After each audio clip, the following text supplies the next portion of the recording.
को अल्लाह जिंदा रखना चाहे, अल्लाह ताला के हाथ में सब कुछ। लोग ना आई थिंक डॉक्टर साहब कंक्लूजन्स को जंप कर जाते हैं बहुत जल्दी कि हाय मुझे ये हो गया, अब ये हो जाएगा, फिर ओवर थिंकिंग। फ्यूचर आपने देखा ही नहीं, आपको पता ही नहीं आपने कल जिंदा रहना है कि नहीं रहना है। इतनी फिक्र अगर हमने आखिरत की होती, अल्लाह ताला को फेस करने की होती, तो ज़िंदगी पता नहीं उसका रिजल्ट ही कुछ और होता। तो आई थिंक कंक्लूजन्स को रीच नहीं करना चाहिए। It's too early to reach to conclusion. Doctor भाई कोई खुदा तो नहीं है बिल्कुल सही ना। बात। डॉक्टर ने अगर आपको एक बात कह दी है तो ठीक है, उसने अपने नॉलेज के मुताबिक कह दिया, लेकिन असल में शिफा देने वाली ज़ात अल्लाह है, चलाने वाली ज़ात अल्लाह ताला है। कई लोग हैं डॉक्टर्स कहते हैं जी आपको तो हो ही नहीं सकता, लेकिन ये कि बहुत सी चीज़ें उन्हें हो जाती हैं मोटिवेशन के through. But main thing is के कंट्रोलिंग द एंग्जाइटी। बिल्कुल कि आपने ना बस राजी रहना है और अपने आप को बिजी रखना है और पॉजिटिव लोगों में बैठना है। अच्छा, दिक्कत लोगों की तरफ से होती है। और उस दिन में एक जुमला मुझे बड़ा अच्छा लगा कि किसी की फितरत जानने के बाद उससे झगड़ा करना भी उस पे साथ जुल्म करना है। जब आपने एक बंदे को देख लिया कि वो एंग्जाइटी से गुजर रहा है और आप बजाय इसके कि उसको बोलो कि ड्रामे कर रहे हो, उसके साथ बैठो। वो किसी ने उस दिन हज़रत से पूछा कि क्या गैर मुस्लिमों को भाई कह सकते हैं, तो जवाब दिया कि पहले भाई को तो भाई कह दो पहले भाई को तो भाई कह दो जो तुम्हारे साथ है, सही, बाकियों की तो छोड़ो ना, क्योंकि सारा पूछा ही इनका जाना है पहले। सही बात, सही कि आपके जो अपने करीबी रिश्तेदार हैं, तो ये रिश्तेदार जो इर्द गिर्द के हैं इनका बड़ा रोल है।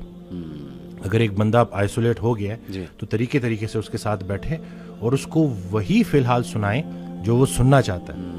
पहले उससे ताल्लुक बना लें, फिर आहिस्ता आहिस्ता। जैसे मेरे पास एक बच्चा आया उस दिन, वो ड्रग्स लेता है, तो मैंने वो पूरी उसकी जो है जब पूरी काउंसलिंग में ना मैंने एक दफ़ा भी जो है ये चीज़ नहीं छेड़ी। सही। और उनकी वो मदर बार बार बोल रही कि ये ऐसा है, ये ऐसा है।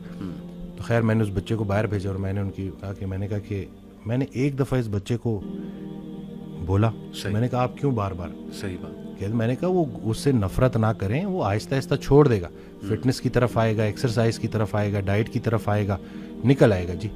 तो ये बस यही है ना कि लोग जो इर्द गिर्द के रिश्तेदार हैं वो भी बड़ा काम खराब करते हैं। एग्जैक्टली। वो समझते नहीं है अगले को, ऐसे ही वो बस धुतकार देते हैं। फिर जो अगर आपने अपने घर से ही आपको सोशल सपोर्ट ही नहीं मिली अगर आपको, तो जाहिर है फिर बड़ा। थोड़ा सा अगर आपसे पूछना चाहूँ इफ़ यू आर कंफर्टेबल कि व्हाट क्लिक्ड फॉर यू, आपने कहा कि आपने काफ़ी अरसा एंग्जाइटी फेस की, वो सिंगल चीज़ या वो चले नंबर ऑफ थिंग्स जो आपके लिए क्लिक की, वो क्या? जिसे मैं अपना बदतरीन दौर समझ रहा था वो बेहतरीन दौर का आगाज था। अच्छा। पहले हुआ मैं अकेला, क्योंकि मैंने एक डिसीजन लिया, सब ने छोड़ दिया, ठीक हो गया। इतनी आइसोलेशन थी कि, और पहले बिल्कुल मुझे अल्लाह की रहमत से मैं नाउमीद हो गया था और मुझे लिटरली वो सुसाइडल थॉट्स भी आना शुरू हो गए। तो इसी दौरान मैं एक वीडियो सुन रहा, तो उसमें वो अल्लाह ने किसी ना किसी को बहाना बनाना होता है, वसीला बनाना होता है। तो वो कासिम अली शाह साहब की ना मैं सुन रहा तो एक वीडियो, तो उसमें उन्होंने कहा कि हज़रत वासिफ अली वासिफ रहमतुल्लाह अलैह। तो मैंने वैसे ही ना मैंने सर्च किया, तो पहली वीडियो जो सामने आई वो थी गम। तो अब वो मैंने क्लिक की, क्योंकि अब वो जैसे मैंने क्लिक की तो उसमें अल्फाज ये थे कि गम में गम देने वाले को याद रखना, याद रखना तेरे रब से सबसे करीबी रिश्ता सजदे का है और उससे भी करीबी रिश्ता आंसुओं का है। आंख में आंसू हैं, सर सजदे में डाल, नाम मोहम्मद आहों में, देख ये गम तुझे कैसे सरफराज करता है। ये वो मोती हैं जो तुझे तेरे मुकाम से आशना करेंगे। गम से घबराना नहीं है, गम को रीड करना है। वो हदीस शरीफ नहीं सुनी कि जिस बाप ने 3 बेटियों को पाल पोस के बड़ा किया और रुखसत किया, यानी कि रुखसती का गम बर्दाश्त किया, जो 3 दफ़ा, क्योंकि जितनी प्यारी बेटी होगी उतना बड़ा गम दे के जाएगी। तो जो 3 दफ़ा इस गम से गुजार दिया गया, अगला मुकाम उसका रसूलुल्लाह सल्लल्लाहु अलैहि वसल्लम के साथ है। तो गम तो तुझे अल्लाह के करीब करने आया, ये शॉर्ट कोर्स है। अब मेरे लिए जो मेरी तन्हाई थी वो मेरी सबसे बड़ी सपोर्ट इसलिए बन गई कि मुझे कोई डिस्ट्रैक्ट करने वाला नहीं था। फिर मैंने और सुना, फिर मैंने और लोगों को सुना, फिर मैंने इसी तरह से यूथ क्लब, इसी तरह से ताहा इब्न जलील, सारा अक्सर जब वो जो था जो लास्ट जो हमारा हुआ था, तो उसमें मैंने उन्हीं की सुनी बातें उन्हीं को सुना रहा था तो बस, लेकिन देखे ना कहीं से भी अगर, और उनसे भी जब पूछते थे ना जैसे कि आपके लिए हम क्या करें, तो उन्होंने कहा कि मेरा ये पैगाम लोगों तक पहुंचा कि ये जो हम अमल से खाली हो गए ना, वो इल्म जो अमल से खाली रह जाए उसका भी पूछा जाएगा। सही बात। तो करने वाले काम है, कर डालो। हमारा सबसे बड़ी खुशफहमी हमारी ये है कि हमारे पास टाइम है। हम अनफॉर्चुनेटली आखिरी सांस को मौत समझते हैं। बचपन मर गया, जवानी मर गई। जवानी तो हाथों से ऐसे निकल जाती है जैसे मेहंदी का रंग, ठीक है। और फिर जब आपको पता चलता है तो आप उस बुढ़ापे में हो और अब आप जब माजी में देख रहे होते हो कि कहीं मैं अब क्या लेके जा रहा हूँ अल्लाह के पास, तो यही है कि यही वक्त है। तो जिस टाइम मैं गिला कर रहा था, शिकवे कर रहा था, और फिर उन्होंने कहा कि ख्वाहिशें टूटने का और उस गम से निकलने का एक ही तरीका है कि कोई एक ख्वाहिश ऐसी डेवलप कर ली जाए जो बाकी तमाम ख्वाहिशात पे बाजी ले जाए, लेकिन वो ख्वाहिश ठहरने की ना हो, जाने की हो। फिक्र आखिरत तुम्हें दुनिया की हर फिक्र से आज़ाद। सही बात, सही बात। जो बिन देखे रहमान से डरता था वो तब नहीं डरेगा जब देखेगा। सही बात। बल्कि लास्ट जब मैं लाहौर आया था तो ये मैंने वो टीवी लगाया तो वो कुरान की, तो उसमें ना उसकी आयत, उसका तर्जुमा के कुरान पाक में अल्लाह ताला कहता है, इरशाद फरमाते हैं कि तुम वो वादा याद रखो जो तुमने मुझसे किया था, मैं वो वादा याद रखूंगा जो मैंने तुमसे किया था। तो हमने बस वो वादा किया था। नमाज भी तो अल्लाह की याद है ना। सही सही। तो और फिर दूसरा ये कि यकसोई, कि जब आपका ना यकसोई नसीब हो जाए, एक ही आप डायरेक्शन में चलना शुरू हो जाओ। मोहब्बत क्या है? मोहब्बत इधर उधर देखना नहीं है, एक ही डायरेक्शन में देखना। बिल्कुल सही। तो जब आपकी डायरेक्शन अल्लाह की तरफ हो जाए ना, फिर उठना बैठना हर चीज़, और वैसे ही अल्लाह ताला आपको मुश्किल से निकाल लेता है। और डॉक्टर साहब, आई थिंक ये जो सेंटेंस है ना जो आपने बोला था कि अल्लाह संभाल लेगा, बिल्कुल ultimately you have to leave everything to Allah. और कुरान मजीद में भी अल्लाह, इवन नबी सल्लल्लाहु अलैहि वसल्लम कहते हैं ना कि तुम मशवरा करो, लेकिन उसके बाद अल्लाह पे तवक्कल करो और छोड़ दो, अल्लाह ताला उसको संभाल लेगा। आई थिंक जब हमें ये बिलीफ हो गया ना कि कायनात का निज़ाम चलाने वाला अल्लाह, लोगों के दिलों का कंट्रोल अल्लाह की 2 उंगलियों के दरमियान है, ये हदीस में आता है। हर चीज़, एटम भी मूव नहीं कर सकता अल्लाह की इजाज़त के बगैर। अल्लाह अल वकील है, जिसका मतलब है डिस्पोजर ऑफ अफेयर्स। तमाम अफेयर्स अल्लाह ने डिस्पोज ऑफ करने हैं। जो आपकी ज़िंदगी में हो रहा है, ये आप तवक्कल रखें, यकीन रखें कि वो अल्लाह की इजाज़त से हो रहा है। उसका एक मकसद है, बस आपने ये तलाश करना है, बजाय कि उस गम को अपने सर पे चढ़ाने के। जैसे आपने कहा, you just have to find out कि यार ये आया क्यों है, इसका मकसद क्या है, ये मुझे क्या सिखाना चाह रहा है। और सजदे में जाके बंदा रो पड़े अल्लाह के आगे, अल्लाह से तकवीत मांगे, अल्लाह से कहे कि अल्लाह मुझे पर्सपेक्टिव दे। बल्कि मैं एक कोट पढ़ रहा था, even though he is a non Muslim writer है बहुत बड़ा, मेरे जहन से अभी खैर नाम निकल गया, उन्होंने बड़ी कमाल की बात की। उन्होंने कहा, oh my lord make me brave and मुझे ऐसी सकत दे कि मैं अपने गम से वो रीज़न ढूंढ सकूं कि ये आया क्यों है। सुभान अल्लाह। यानी even though is a non Muslim, लेकिन ये कि इतनी उसमें अकल है कि वो ये दुआ कर रहा है। तो यही बात है कि विजडम फाइंड आउट करो कि ये क्यों आया है। और बल्कि मैं, डॉक्टर साहब, एक मेरे दोस्त हैं, बड़े अच्छे स्कॉलर हैं, उन्होंने एक बड़ी प्यारी बात की। उन्होंने कहा कि जब बंदे पे गम आए ना, तो चलो कुछ देर गमगीन रहना ये नेचुरल है, फितरी है। रसूलुल्लाह सल्लल्लाहु अलैहि वसल्लम पे बड़े गम आए, हज़रत खतीजा की जो डेथ थी वो उससे बड़ा गम नहीं था। The most smiling face did not smile for months. तो इट्स नेचुरल, ओके। लेकिन वो रुक नहीं गए।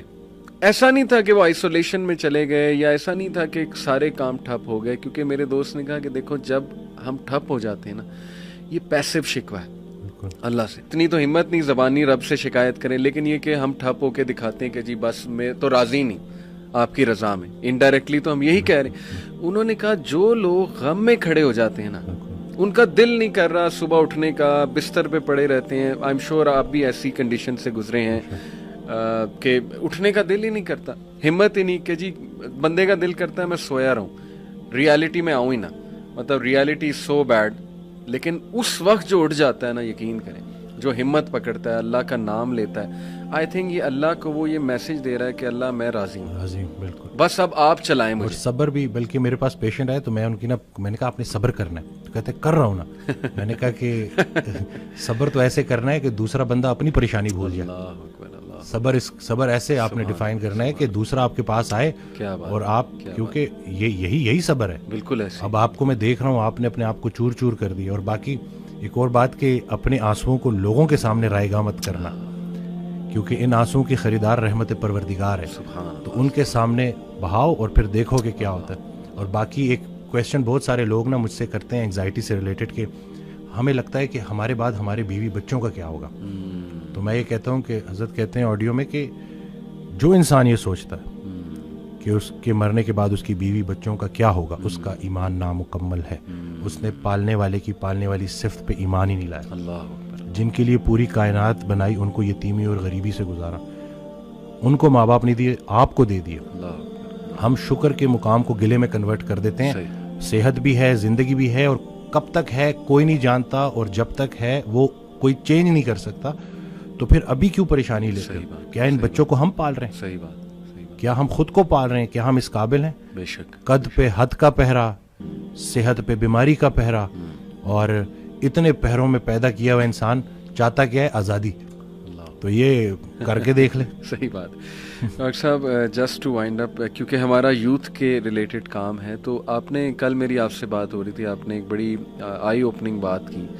आपने कहा कि हम ना ही मेंटली, ना ही फिजिकली, ना ही स्पिरिचुअली अपनी यूथ पे काम कर रहे हैं, और हम एक बहुत कमज़ोर जनरेशन छोड़ कर जा रहे हैं। तो what is your message for the youth in particular? क्योंकि मेंटली भी, इमोशनली भी, फिजिकली भी, आपकी बात ठीक है, हम एक कोई ताकतवर जनरेशन नहीं छोड़ के जा रहे। देखें, असल में बहुत चैलेंजिंग है, लेकिन इन बच्चों को ये समझना होगा कि अभी चूंकि उम्र ऐसी होती है, उस दिन भी एक कोई हार्ट ब्रेक हो गया था, तो प्रॉपर ना सही डिप्रेशन में, तो मैंने उसको कहा कि हर उस इंसान का शुक्रिया जिसने मेरी आंखों को आंसू दिए, ये आंसू मुझे अल्लाह के पास ले गए।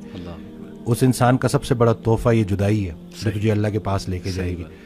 लोग क्या करते हैं, ये जो गैर इस्लामी ताल्लुकात, इसी तरह से गैर शरई चीज़ें, यकीन जाने आप जितनी मर्जी देख लें, सुकून नहीं मिलेगा आपको। और यही जो आपकी ग्रोइंग एज है ना, इसमें आपके हार्मोन्स भी ऑन पॉइंट बेहतरीन है। इसी उम्र में आपने स्पोर्ट्स में इंडल्ज होना है, आपने प्रॉपर तरीके से डाइट का ख्याल रखना है, और सबसे बढ़कर यही लर्निंग एज है, इसमें आपने सीखना है। और जैसे जैसे आप एक कदम बढ़ाएंगे, अल्लाह कई गुना ज़्यादा आपके करीब आता जाएगा। और ये ट्राइड एंड टेस्टेड चीज़ें, मुझे ये बचपन में सिखाया गया था कि सिर्फ शोहरत, दौलत और यही चीज़ें होंगी तो बस यही सब कुछ है, क्योंकि हम इधर उधर यही देख रहे थे। लेकिन सब कुछ होते हुए भी इंतहाई बड़ा खला था जो पूरा नहीं हो रहा था। तो हम तो चलें, वो कहते हैं ना, अगर सीधी तरीके से अल्लाह के रास्ते पे नहीं आते तो अल्लाह घुमा के लेके आएगा। जी हाँ। तो हमें तो बहुत सी चीज़ों से आप नहीं गुजरेंगे इंशाल्लाह इन चीज़ों से। आपके पास यूट्यूब पे कंटेंट मौजूद है जो खालिसतन अल्लाह की रज़ा के लिए लोग बना रहे हैं। हमारा जो वक्त था, दौर था, उसमें ठीक है हमें शायद उस तरह से तवज्जो नहीं दी गई, लेकिन अब आपके पास ऑप्शंस हैं, और आप प्रॉपर तरीके से जो सही देखें, दुनिया चली गई तो चली गई, दीन चला गया तो पीछे क्या रह गया। तो मैं कहता हूं कि दुनियावी तालीम में जितना उबूर हासिल कर सकते हैं करें, लेकिन अल्लाह को बीच में रखना है। सही बात। और दूसरा ये कि फ़ायदा बख्श होना है लोगों के लिए, कि आपकी ज़ात से लोगों को नफ़ा हो। सही बात। तो ये इंशाल्लाह अगली जब जनरेशन हमें रिप्लेस करेगी तो वो हम कोशिश करेंगे जी इंशाल्लाह। अल्लाह के करीब होने से आपको मेंटल स्ट्रेंथ मिलेगी, पर्सपेक्टिव मिलेगा। जितने भी अजीम काम है वो गैर अजीम ज़मानों में ही हुए हैं। गैर अजीम जहालत के मुआशरे के साथ अल्लाह दो काम करता है, या अजाब भेजता है या रहमतुल लिल आलमीन को भेजता है। तो रसूलुल्लाह सल्लल्लाहु अलैहि वसल्लम हमारे दिलों में है, तो जिनके दिलों में रसूल पाक सल्लल्लाहु अलैहि वसल्लम की अमली मोहब्बत है, अल्लाह उन पे अजाब नहीं भेजता। तो नेगेटिव ना सोचा करे, पता नहीं मुल्क का क्या होगा, ना ये चीज़ें आपने बिगाड़ी हैं, सही बात, ना आप ये ठीक कर सकते हैं, अल्लाह ही ठीक करेगा, लेकिन आप खुद को तो ठीक कर सकते हैं ना। जबरदस्त। जिसने अपने आप को पहचाना उसने अपने रब को पहचाना। तो अपने आप से आप आशनाई हासिल कर लें और देख लें कि आपका इंटरेस्ट क्या है। बिल्कुल सही। जो भी काम करें इंटरेस्ट से करें, और उसमें हिस्सा लोगों का रख दें कि लोगों के काम आए आप, तो बाकी इंशाल्लाह कामयाबी है। अमेजिंग। अपने कैरियर में वैसे डॉक्टर साहब कोई बहुत ही अजीब केस देखा है कि मिरेकुलसली वो ठीक हो गया, या आपने देखा कि बहुत ही उससे कोई क्रिटिकल इलनेस थी या बहुत कोई सीरियस इशू था, चलें let's put it that way, लेकिन उसने अपने आप को निकाला इससे, ताकि ऑडियंस भी थोड़ी मोटिवेशन पकड़े? मेरी अम्मी का भी 31 दिसंबर को इंतकाल हो गया, तो उनको 3 साल पहले स्टेज 4 कैंसर डायग्नोज हुआ था। अच्छा। तो वो काफ़ी वेट भी था, काफ़ी बीमार थी, मतलब चल भी नहीं सकती थी। तो मैं उस वक्त एक किताब थी cancer as a metabolic disease, तो उसको थोड़ा मैंने पूरा तो नहीं पढ़ा, लेकिन थोड़ा मुझे उससे आइडिया हो गया था। तो मैंने वो अम्मी को फास्टिंग करानी शुरू की, डाइट करानी शुरू की। अम्मी का 20 kg वेट रिड्यूस हुआ, ट्यूमर मार्कर्स नीचे आए, और वफात से 3 माह पहले वो मनाल तक गई, और बड़ा प्रॉपर नहीं कि हमारे साथ घूमी फिरी, और फिर जो अल्लाह का फैसला, तो उसके आगे तो सर तस्लीम खम। लेकिन हम सबको जो सबसे ज़्यादा खुशी है ना, कि वो 3 साल अम्मी ने बड़े भरपूर जिए। बल्कि मेरे फादर खुद भी डॉक्टर है, वो कहते हैं कि बेटा ये कैंसर तो तुम्हारी अम्मी के लिए ब्लेसिंग साबित हुआ, ना ये कैंसर आता, ना ये डाइट करती, अल्लाह। ना ये डाइट करती, ना इनका 20 kg। बल्कि मुझे एक दिन याद है कि मेरी खाला और मेरी अम्मी की हाइट एक जितनी है, तो वो मुझे लगा जैसे खाला दौड़ती हुई गई हैं थोड़ा तेज़।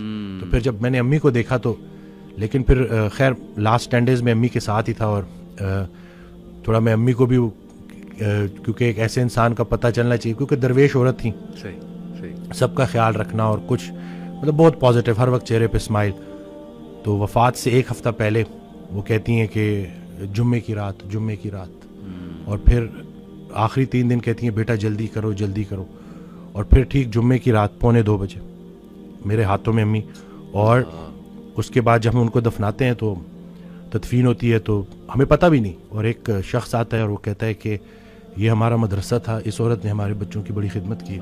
तो वो जो था बड़ा, क्योंकि देखें अमल वही है ना जो किसी के काम आज, तो मेरे लिए बस मेरी अम्मी का ये बड़ा। अल्लाह ताला उन्हें जन्नतुल फिरदौस में आला मकाम दे, आप सबको सब्र जमील अता करे। तो माशाल्लाह, इसके अलावा कोई पेशेंट जिसने आपकी बातों से मोटिवेशन लेके और एक्सरसाइज और डाइट के थ्रू, मैरिली इन चीज़ों के थ्रू 173 kg से 90 kg पे आए हैं। अच्छा। उनकी स्टोरी है कि वो मैदा कटवाने वाले थे, और वहाँ से पता नहीं कोई वीडियो मैंने बनाई थी, तो उससे उनको मोटिवेशन मिली, तो फिर उन्होंने ज्वाइन किया। अब वो 173 kg से तकरीबन 93 kg पे आ गए, और बहुत सारे लोगों के लिए इंस्पिरेशन बन चुके हैं। उनकी हमने वो बिफोर आफ्टर भी लगाई, और ये पिक्चर्स हम ठीक है चलें, एक तो हमारी ऑनलाइन ट्रेनिंग उसमें हम चार्ज करते हैं, लेकिन मेन मकसद हमारी ये वीडियोस लगाने का है कि लोग देखें कि भाई अभी कुछ भी नहीं बिगड़ा, सही। जो अच्छे वक्त का इंतजार कर रहा है उस पर अच्छा वक्त जरूर आएगा। बिल्कुल ठीक। और हाँ, हाल को नहीं देखना, ख्याल को देखना है। सही बात। अल्लाह की रहमत से पुरुमीद रहना है, और बस अपनी चाल ठीक करनी है इंशाल्लाह। तो बाकी बहुत सारे केसेस हैं इसी तरह से, जॉइंट पेन के साथ खवातीन आती हैं। वो आए थे, एक साहब आए थे जो कुर्सी पे नमाज पढ़ रहे थे। सही। तो मैं असल में ना मोटिवेट करता हूँ, तो मैंने कहा कि अब इंशाल्लाह आपके सजदे शुरू होने वाले हैं, तो वो बच्चों की तरह रोना शुरू हो गया। और फिर अल्लाह ने वो दिन दिखाया, बल्कि उनके बेटे मुफ्ती हैं, वो 4 सदा या मरदान से, मुझे अब एग्जैक्ट याद नहीं है, वो आए थे। तो 27वीं 28वीं रमज़ान को वो आए, तो कहते हैं कि मेरे अब्बा जी ने सारी तरावियाँ पढ़ी हैं और कुरान भी 2 दफ़ा ख़त्म किए। तो अब ये चीज़ें शेयर करनी चाहिए, और मैं वीडियोस भी बनाता रहता हूँ इसीलिए, ताकि लोगों को पता चले कि भाई ज़िंदगी ऐसी होनी चाहिए कि ज़िंदगी भी आसान और मौत भी आसान। क्या बात। बल्कि एक शख्स हज़रत के पास गया तो कहते हैं दुआ करें कि ज़िंदगी आसान हो जाए, तो आगे से कहते हैं ये दुआ क्यों ना करे कि मौत आसान हो जाए। तो ये दोनों चीज़ें आसान होनी चाहिए ना इंशाल्लाह। सही बात है, सही तो बात। बाकी I think motivation plays a huge role लोगों के सेहत में। कई डॉक्टर साहब, मैंने भी ऐसे केस स्टडीज़ देखी कि डॉक्टर्स ने कहा जी 3 महीने आपके पास, 1 महीना आपके पास, and people went on to live like 4 years 5 years Allah की रहमत से। आपको शायद वो अली बनात का पता हो। बिल्कुल